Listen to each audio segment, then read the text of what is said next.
O meu mandamento é este: ame uns aos outros como eu amo vocês. Ninguém tem mais amor pelos seus amigos do que aquele que dá a sua vida por eles. Vocês são os meus amigos e fazem o que eu mando. Eu não chamo mais vocês de servos, pois o servo não sabe o que o seu patrão faz, mas chamo vocês de amigos, pois tenho dito a vocês tudo o que eu ouvi do meu Pai. Novamente, versículo 15. Eu não chamo vocês mais de servos, pois o servo não, mas chamo vocês de amigos, pois tenho dito a vocês tudo o que eu ouvi do meu Pai. Glória a Deus, pode sentar. Querido Deus e eterno Pai, novamente Deus, te agradeço, Pai, pela oportunidade, Deus amado, de estar aqui, Deus. Usa-me, meu Pai, para que não seja a minha boca, não seja a minha palavra, não seja o meu coração, seja assim, Senhor, Pai. Que o Senhor vai trazer a sua igreja, Deus amado, que o Senhor quer passar, Pai. Que o Senhor quer que os seus filhos aprendam, Deus amado. Ou melhor, que o Senhor quer que os seus amigos aprendam, Senhor. Faça-nos reatar a amizade contigo, Deus. Em nome de Jesus. Amém? Antes de tudo, quero fazer uma pergunta para vocês. Quem aqui tem amigo? Amigo mesmo, amigo. Não colega, não, a gente trabalha amigo mesmo. Agora, quem tem amigos na qual você acha que eles morreriam por você? Quem tem amigos na qual acha que morreriam por você? Jesus, ao longo de toda a Bíblia, Deus nos chama de três coisas. Três coisas: servos, filhos e amigos. Vou dar um exemplo de cada um. Jesus Moisés de servo. Números 12, 7. Jesus chama Moisés de servo. Amém, igreja? Glória a Deus. Números 12, 7. Jesus diz assim, ó.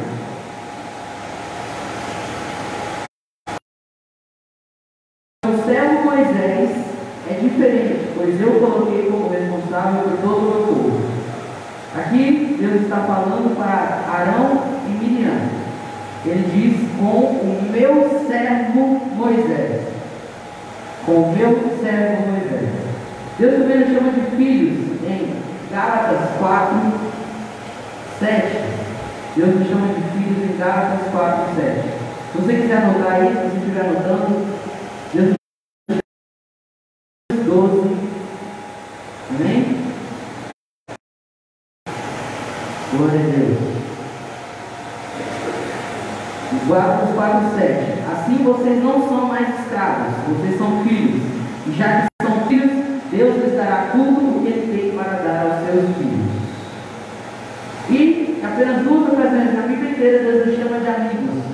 Lucas 2, 4, se você quiser anotar. E essa passagem que eu li, João 15, do 13 ao 15. A palavra servos que Jesus usou no grego é Deus. Deus, numa tradução mais atual, significa servos, escravos ou até crioulos. Quem aqui já ouviu falar sobre a história na época do Brasil, a história da escravidão que houve no Brasil? Todos nós aqui sabemos que essa época não foi uma época fácil para os negros. Eles eram escravizados, eles eram obrigados a fazer aquilo que o seu patrão mandava. Eles eram obrigados a fazer aquilo que o seu patrão obrigava. E se eles não fizessem, eles até poderiam ter a chance até de morrer. Eles eram espancados, eram chicoteados, poderiam até morrer. Deus nos diz que nós não somos mais servos, nós não somos mais Deus, nós não somos mais escravos, nós não somos mais crioulos, porque o seu servo não sabe o que Deus faz. Amém?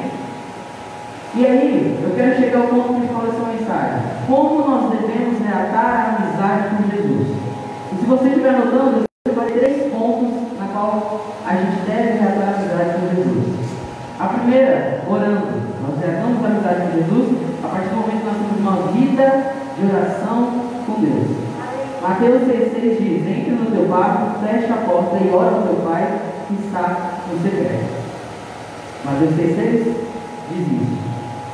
Pastor, eu tive uma experiência com Deus recentemente, que eu conheço um pregador pregador que eu ouço as pregações dele. E eu orava, eu quase nunca orava. Eu estava já estava no altar, no de Deus, e a vida de oração vai esfriando. A minha vida de oração vai esfriando. Eu ouvi esse pregador uma vez, professor, ele disse que quando ele era menor, quando ele tinha mãe dele, conhecido a mãe dele, ele uma vez ele estava dormindo e a mãe dele chamou ele para a escola bíblica de manhã, no domingo de manhã. Ele falou: não, mãe, eu não vou acordar com aquela voz de sono, e ficou aquele silêncio. Quem é que sabe, vocês sabem que com mãe não pode deixar muito tempo de silêncio, porque pode acontecer alguma coisa muito complicada. E ele disse que ficou um tempo de silêncio, e logo depois a mãe dele veio com um paliteiro de vidro, e tacou nele. Falou: você não vai acordar? E colocou. E aí, às vezes, na hora que eu assim, meu Deus do céu, deve ter ficado louca, né? Porque cortou, deu um rabo de 7 pontos na cabeça dele. Eu falei: meu Deus do céu, deve ter feito escândalo. Você acha que ela fez escândalo? Não. Ela falou assim: você não quer ir para a igreja. Isso, olha a mão de Deus agindo. Se Jesus sobrou uma vez, agora é a sua vez de sangrar. E nisso, com essas experiências que nós temos com essas pessoas, nós vamos aprendendo a ter orações. E aí, pastor, esse pregador disse uma vez, assim, que ao longo de... ele tinha um tempo de oração na casa dele, que era um tempo de 1 hora. E em 1 hora, 20 minutos ele cantava louvor, 20 minutos orava e 20 minutos ele ficava em silêncio. Em 20 minutos ele não falava nada. Ele ficava em silêncio total. Ele não cantava, não falava com Deus, não cantava, não chorava, não orava, ele não falava nada. Porque às vezes, irmãos, nós oramos, pedimos, fala: Deus, fala comigo, amém, tchau. E sai.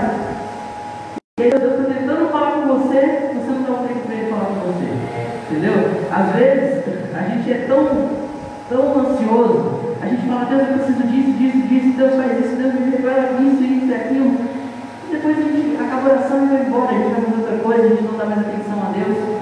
E é isso que eu quero falar aqui hoje. Uma das coisas, como você pode ter uma vida de oração com Deus. Eu aprendi, pastor, que a oração é muito difícil o cristão querer fazer. Muitos cristãos não gostam de orar, muitos cristãos, assim como eu, não gostavam de orar. E aí, eu aprendi a orar. A primeira coisa que você tem que fazer é ter um diário de oração. Não sei se você conhece, pastor, George Miller. Alguém aqui já ouviu falar de George Miller? George Miller foi um dos pais da igreja. Ele foi uma das pessoas que mais evangelizaram no mundo. George Miller leu a Bíblia mais de 100 vezes inteira. A Bíblia ele leu 100 vezes durante a vida dele. E ele fez um livro chamado 50.000 Orações Respondidas. Ao longo da vida dele, ele é 50.000 orações respondidas. Você sabe o que eu acho mais lindo? Essas 50.000 foram todas as que ele registrou. E de 50.000, 49.999 foram respondidas. Apenas uma não. E o que era essa oração? Essa oração era o seguinte: era uma oração que ele tinha feito a Deus, pedindo a Deus para que ajudasse, para que o Espírito Santo convencesse o coração de um filho de um amigo dele. O filho de um amigo dele era para convencer o coração dele a se voltar a Deus. E foi a única oração que Deus não respondeu ao longo de anos, pastor. Ele fazendo a mesma oração e ao longo de anos essa oração não foi respondida. E sabe o que aconteceu? Olha como é que Deus age. No velório de George Miller, quando esse moço ficou sabendo disso, ele se converteu a Jesus. Então você imagina, 50.000 orações respondidas. Então eu te aconselho, toda vez que você for orar, faça um diário, faça como se fosse um relatório, até relatório de igreja, coloque o seu nome, coloque o que você orou, as pessoas que você orou e o que Deus te falou. Amém? Se você, eu coloquei aqui, se você não quiser, se você não orar porque gosta, ore por disciplina. Seja, se obrigue a orar, porque depois de um tempo você vai gostar de falar com Deus. Depois de receber essas experiências de Deus, você vê muitas coisas assim. Uma das experiências que eu nunca esqueço na minha vida foi o coração que eu tive, que eu vi antes do meu quarto, Jesus perto de mim. Eu falei: meu Deus do céu, isso sabe, são coisas tremendas, são coisas lindas que nós podemos ter. O segundo ponto receba o poder do Espírito Santo. Amém? Aleluia. E abra sua Bíblia novamente. Abra sua Bíblia em Atos. Atos 1. Amém?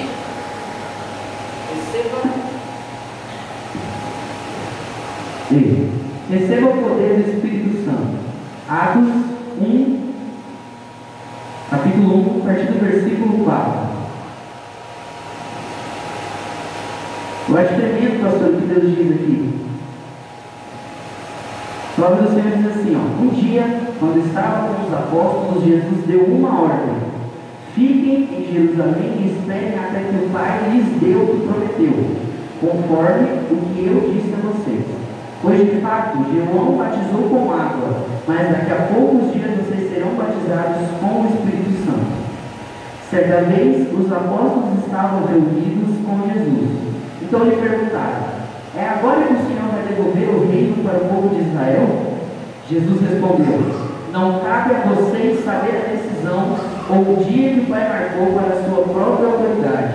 Porém, quando o Espírito Santo descer sobre vocês, vocês receberão poder e serão minhas testemunhas em Jerusalém, toda a Judéia e Samaria e até os lugares mais distantes da terra.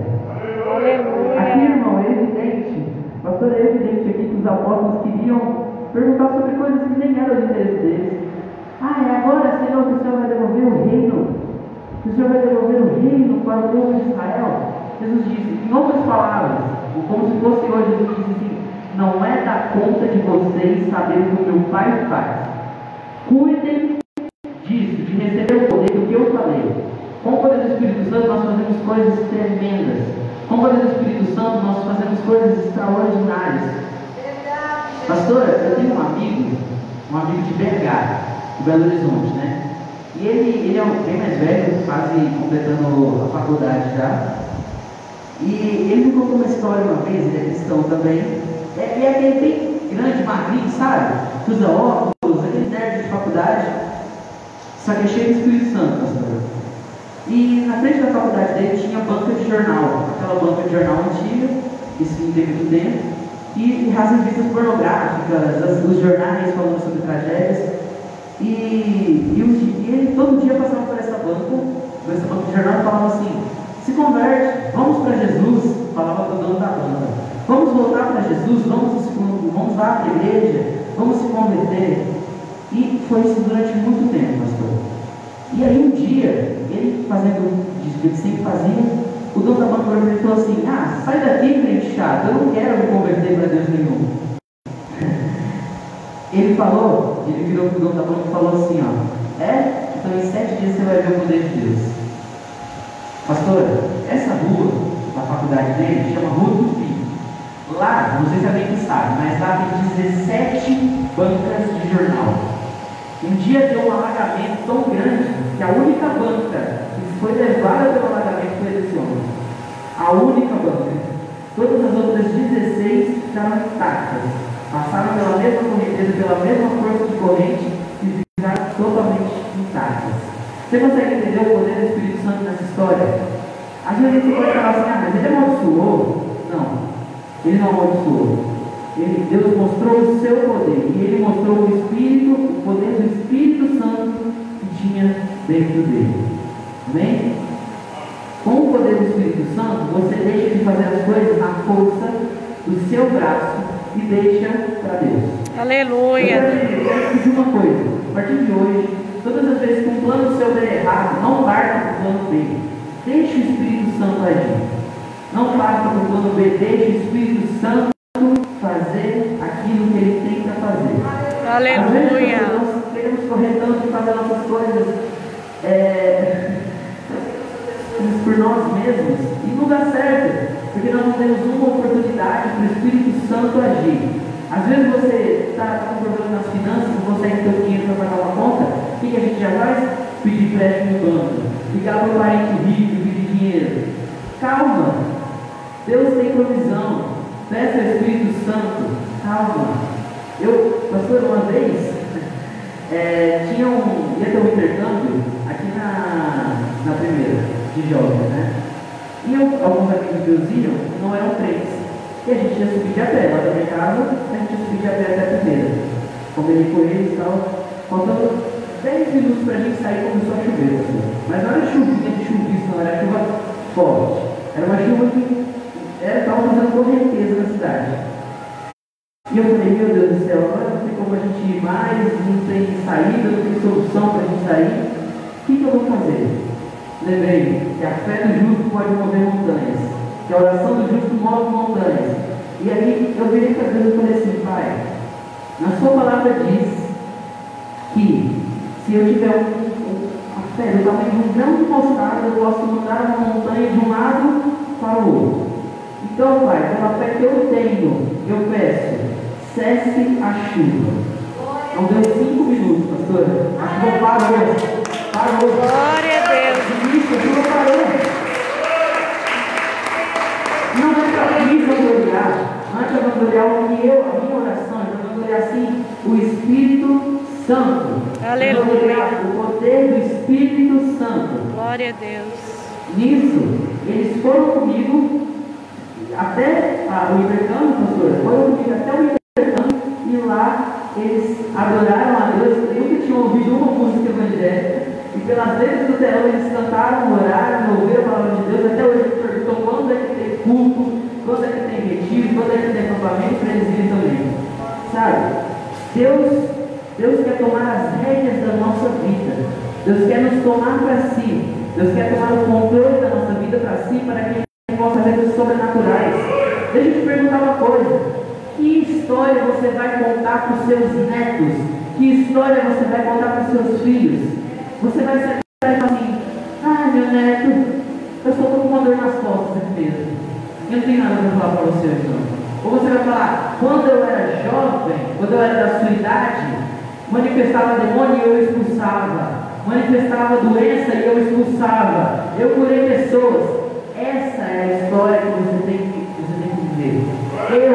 Eu decidi não viver mais pelo natural. Agora é só o sobrenatural. Aleluia. Quando você vive pelo sobrenatural, as coisas acontecem repentinamente. Os sinais seguem você. As coisas de Deus seguem você. Aleluia. Enquanto você ora, doenças são curadas. Enquanto você ora, demônios Glória são a Deus. libertos. Pastor, outra história. Eu sei que eu estou contando muitas histórias aqui, mas outra história de um avô amigo meu também.